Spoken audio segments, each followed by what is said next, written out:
Kemudian karena F minimumnya dia sama dengan 3, artinya bahwa ketika C dikurangi dengan mutlaka, dia harus sama dengan 3. Assalamualaikum warahmatullahi wabarakatuh.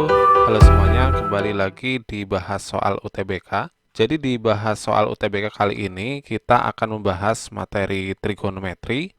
Untuk soal yang pertama, di sini jika ada 3 sin X kemudian ditambah dengan 4 cos Y sama dengan 5, kemudian kita disuruh menentukan nilai minimum dari 3 cos X ditambah dengan 4 sin Y itu berapa. Bagaimana menyelesaikan permasalahan ini?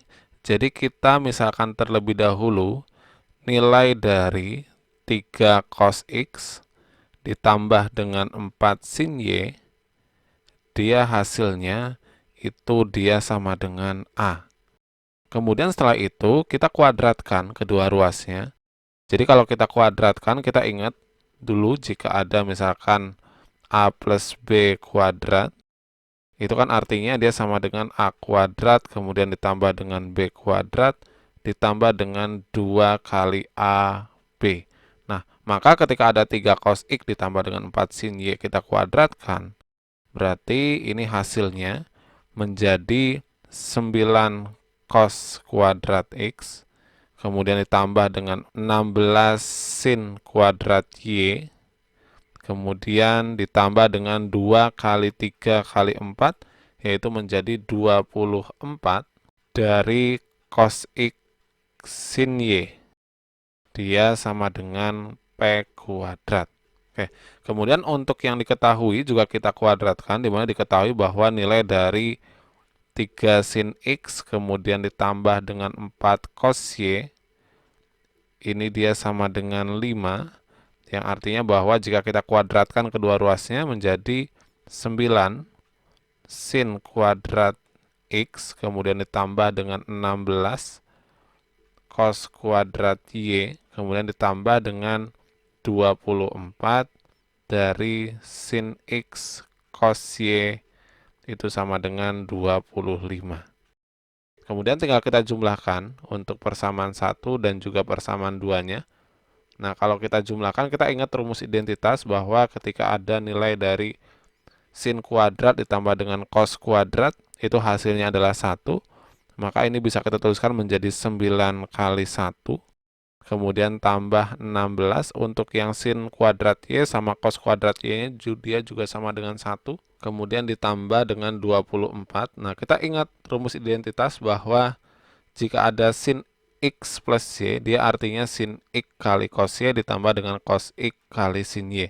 Artinya nilai dari cos X sin Y ini ditambah dengan sin X cos Y, bisa kita tuliskan dia menjadi sin X plus Y. Nah, ini sama dengan 25 ditambah dengan P kuadrat. Kemudian tinggal kita sederhanakan saja. Ini 9 tambah 16 yaitu 25. Kemudian 25, ini 25 berarti habis, berarti bersisa 24 sin X plus Y, itu dia sama dengan P kuadrat. Nah, sekarang kita ingat lagi bahwa nilai maksimum dari fungsi sinus itu adalah 1. Yang artinya bahwa untuk sin ini, kita ganti dia dengan 1. Berarti bentuknya menjadi 24 kali 1, yaitu 24.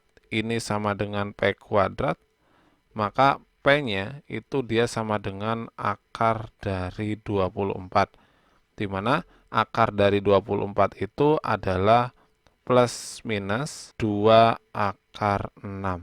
Nah, kenapa di sini ada plus minus? Yang artinya bahwa plus 2 akar 6 itu adalah P maksimumnya, sedangkan minus 2 akar 6 itu adalah P minimumnya. Maka jawaban yang tepat itu adalah minus 2 akar 6, maka yang C jawabannya.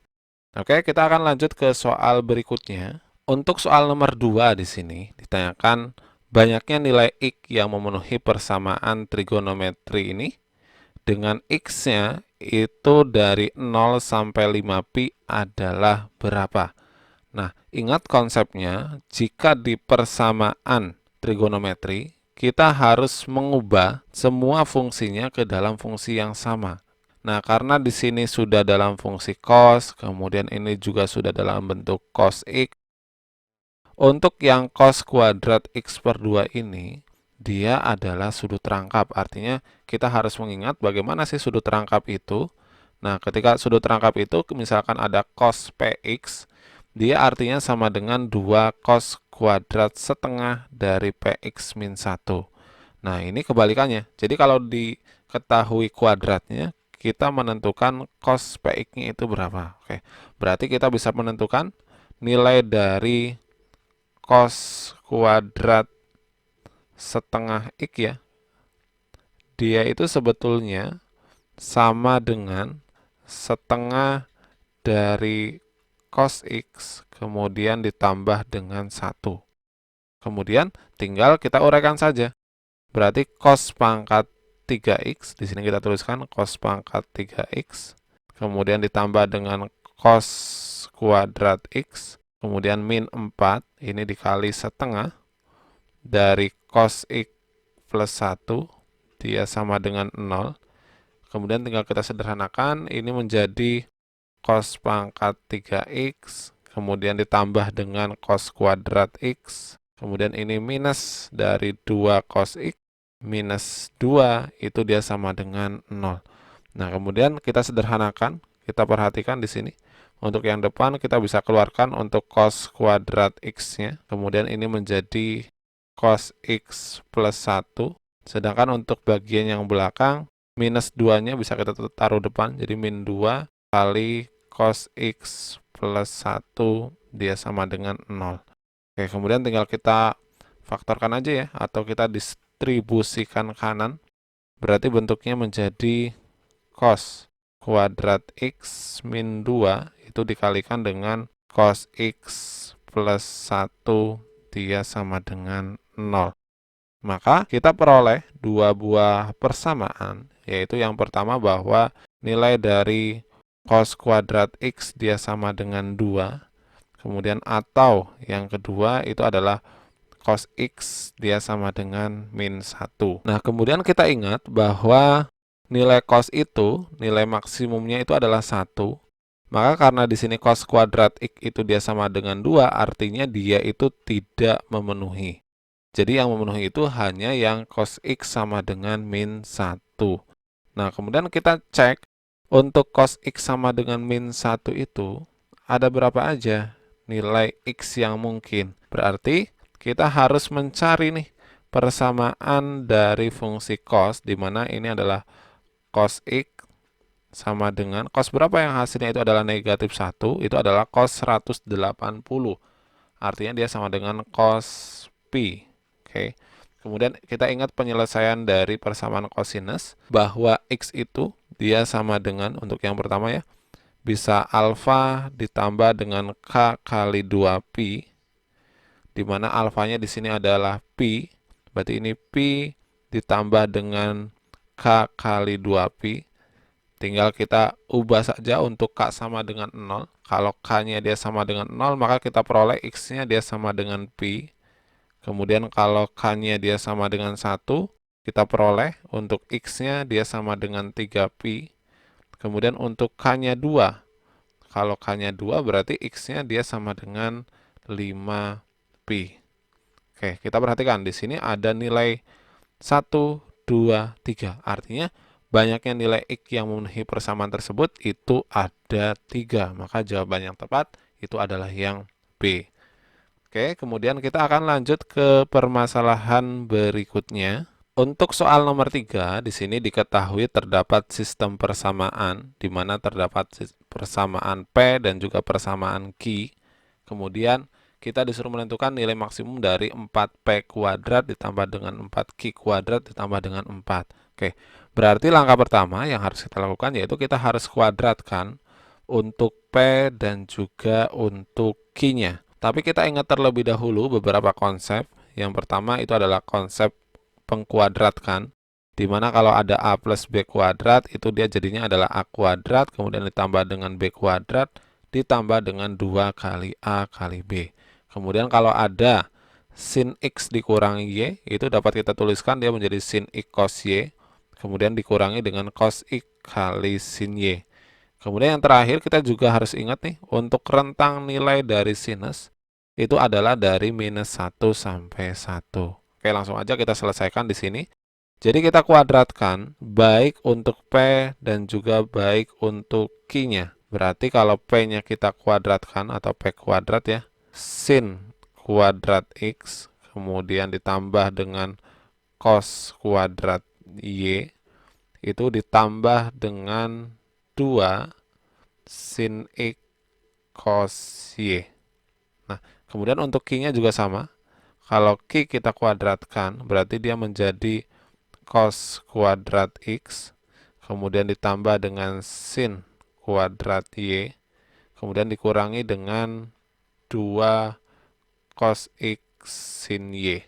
Oke, setelah itu tinggal kita jumlahkan saja untuk persamaan 1 dan juga 2-nya. Jadi kita jumlahkan nih, berarti ini menjadi P kuadrat ditambah dengan Q kuadrat, itu sama dengan, ingat nih, sin kuadrat X ditambah dengan cos kuadrat X dia 1, kemudian yang ini dia juga 1, kemudian ditambah dengan 2. Nah, ini menggunakan identitas yang ini, bahwa dia bisa dituliskan dalam bentuk 2 kali sin X min Y.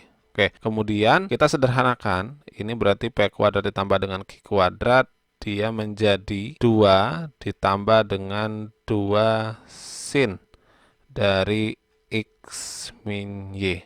Oke, kemudian karena yang kita cari itu adalah 4P kuadrat ditambah dengan 4Q kuadrat ditambah dengan 4, berarti karena di sini kita sudah diketahui nih, P kuadrat ditambah dengan Q kuadratnya, kita tinggal masukkan saja ke persamaan ini bahwa nilai dari 4P kuadrat kemudian ditambah dengan 4Q kuadrat ditambah 4 itu dia sama dengan 4 kali P kuadrat tambah Q kuadrat kemudian ditambah dengan 4, di mana P kuadrat ditambah dengan Q kuadratnya itu adalah ini. Berarti tinggal kita substitusikan aja, berarti ini menjadi 4 dikali 2 ditambah dengan 2 sin dari X min Y kemudian ditambah dengan 4.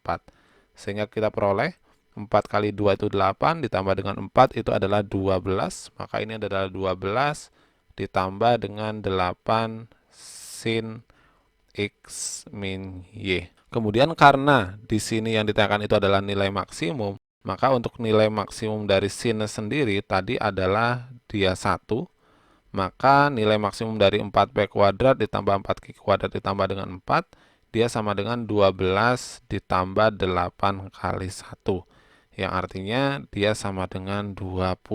Maka jawaban yang tepat itu adalah yang B. Oke, kemudian kita akan lanjut ke soal berikutnya. Untuk soal nomor 3, di sini diketahui nilai maksimum dan juga nilai minimum dari fungsi f(x) itu sama dengan 7 dan 3. Yang ditanyakan itu adalah nilai maksimum dari fungsi gx itu berapa. Oke, kita ingat terlebih dahulu suatu konsep bahwa jika terdapat fungsi f(x) dari a kali sin, misalnya di sini gx ya, ditambah dengan b, maka untuk f maksimumnya itu dia adalah hasil penjumlahan b ditambah dengan mutlak A, kemudian untuk F minimumnya itu sama dengan B dikurangi dengan mutlak A. Maka dalam kasus kita, karena di sini memiliki nilai maksimumnya itu adalah 7, F maksimumnya dia sama dengan 7, maka kita bisa membuat satu persamaan, yaitu bahwa yang menjadi B-nya di sini adalah C, maka C ditambah dengan mutlak K, dia hasilnya sama dengan 7.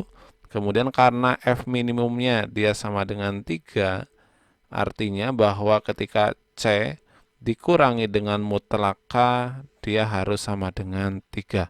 Kemudian tinggal kita lakukan eliminasi saja, jadi kita jumlahkan untuk persamaan 1 dan juga persamaan 2-nya. Kalau kita jumlahkan diperoleh 2C, itu dia sama dengan 10, artinya C-nya dia sama dengan 5. Nah, setelah kita peroleh C-nya sama dengan 5, kemudian kita tinggal mencari nilai mutlakannya, di mana kita substitusikan aja dia ke persamaan 1, C ditambah dengan mutlak K, dia sama dengan 7, artinya mutlak K itu dia sama dengan 7 dikurangi dengan 5, yaitu 2. Dimana untuk K-nya sendiri, kita ingat konsep dari bilangan mutlak ya. Jika mutlak K sama dengan 2, artinya K itu dia bisa nilainya sama dengan 2, atau bisa juga K-nya itu dia sama dengan minus 2. Kemudian kita pilih salah satu aja, 2 atau min 2. Jadi misalkan kita pilih untuk K-nya dia sama dengan 2. Kemudian tadi kita menanyakan nilai maksimum dari fungsi Gx, di mana Gx-nya itu dia sama dengan 2K dikalikan dengan cos X ditambah dengan 5C. Dengan K-nya tadi kita sudah ketemu yaitu 2, maka ini menjadi 2 kali 2 yaitu 4 cos X, kemudian ditambah dengan 5C. Untuk C-nya itu adalah 5, maka 5 kali 5 itu adalah 25. Nah, kemudian maka dapat kita simpulkan bahwa F maksimumnya ya, nilai dari, kalau di sini G maksimum ya, karena kita fungsi G, maka G maksimumnya itu dia sama dengan B, di mana B-nya itu adalah 25, kemudian ditambah dengan mutlak 4. Berarti hasilnya itu dia sama dengan 29. Maka jawaban yang tepat itu adalah yang A. Oke, kemudian untuk soal selanjutnya, silakan teman-teman bisa mencobanya. Nanti untuk jawabannya bisa teman-teman tuliskan di kolom komentar. Oke, itulah untuk bahas UTBK pada materi trigonometri pada kesempatan kali ini. Silakan jika teman-teman ada request tentang materi apa yang akan kita bahas selanjutnya, bisa teman-teman tuliskan di kolom komentar. Semoga video pembahasan kali ini bermanfaat. Sampai jumpa di video berikutnya.